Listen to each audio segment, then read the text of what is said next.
my bridge back to hope. I hope it can be yours too.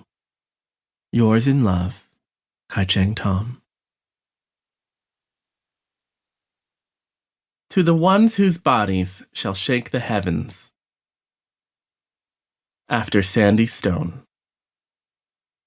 Dear trans women, the only way to live as a being cast as irrevocably monstrous is to embrace a monster's power, the power to inspire awe, horror, unbidden desire. A monster is a creature made of the truth no one else dares to speak. A monster is a being beyond fear. Dear trans women, when they come bearing torches, remember that you are a being born of flame, and every moment you love yourself is a moment they can never take from you. Dear trans women, we are the original witches, the reincarnations of the ones they burned. Lesser outcasts will turn against you to save themselves. Forgive them, for they know not what they do. Never forget that a lineage of monstresses stands behind you and stands proud. Dear trans women, blessed are the hideous, blessed are the horrifying, blessed are the cursed, blessed are the unforgiven, the forgotten, the ones who must not be loved. Blessed are the mad, for our bodies shall shake the heavens. Without looking at a dictionary, define the word monster.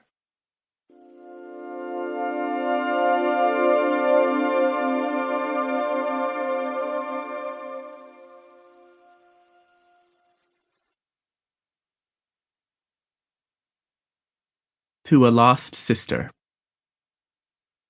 I stopped writing poems for a year after it happened. I didn't believe in them anymore because they didn't save your life. I'm not a praying woman, but poetry has always been my hotline to the universe. I guess that somewhere deep inside, I hoped that if I said something elegantly enough, it would come true. That if I spoke the language of beauty, maybe God would finally start listening. Are you there, God? It's me, fucked up transsexual with a savior complex. I'd like you to turn back time. If I could just go back once, I'm sure I could change the past for the better. Did you know that the word abracadabra comes from a Hebrew phrase meaning through speaking I create? I bet you do. My magic was never strong enough to manifest the miracles I wanted, to turn back time, to undo harm, to make the unspeakable things safe to say, to catch a spirit as it flies out of this world and weave it back into the body it left behind. What's the use of writing poems if they can't even do that? I wish I could talk to you. I've been wanting to tell you that complex PTSD and a crisis of faith have so much in common. They're both about losing trust in the world in the wake of unbearable loss. Grief tears us away from our faith, but it's grief that brings us back as well, because in our deepest grief we have nowhere else to go. The Buddhist part of me knows that in the paradox, enlightenment is born. When you fell through a crack in the world and disappeared, I started meditating again. I lit candles every night. I tied a red rope around my waist before sleeping. Anything to give my grief somewhere to go. For a year after it happened, I dreamed about getting lost in mazes and screaming without a voice, knowing that no one was coming to save me. But the Christian part of me knew that the secret of grace is choosing to believe. The secret of resilience is the art of surrender. I wish you were here. I'd tell you all the things I've learned about hope and forgiveness and holding on while letting go. Our world keeps breaking over and over again. I have no choice but to believe that a new one is being born. Write a prayer of hope on a piece of paper and leave it somewhere for someone else to find.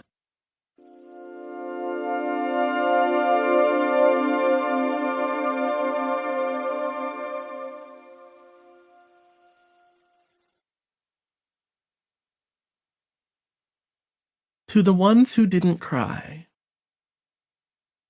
When I first heard that the gunman had walked into 3 massage parlors in Atlanta and shot 8 people dead, 6 of whom were Asian women, I did not cry. I went to bed and slept without dreaming, an instrument with its strings cut.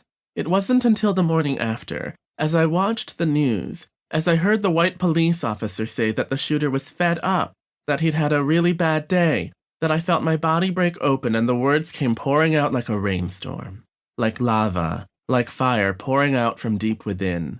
Tell me about the pain of a body that knows its life means nothing. I am learning more and more about what that means. I know I'm not...